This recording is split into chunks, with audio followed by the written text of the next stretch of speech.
Hello guys, তো কেমন আছেন সবাই? আজকে কোথায় আসছি? আজকে চলে আসছি ধানমন্ডি শিশু পার্কে।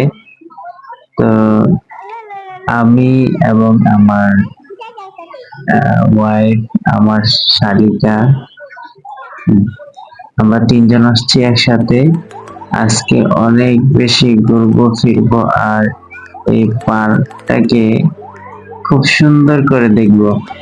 কোথায় কি আছে, আহ কোথায় কি পাওয়া যায়, কি খাওয়া যায়, সবকিছু আমরা উপভোগ করব। অনেক মানুষ আসছে, দেখুন গাইস, একদম কানায় কানায় ভরে গেছে লোকজনে। তো চলেন দেখা যায়, আমরা এইটাতে উঠবো, এই জন্য অপেক্ষায় আছি। তো উনি খুব বেশি এক্সাইটেড,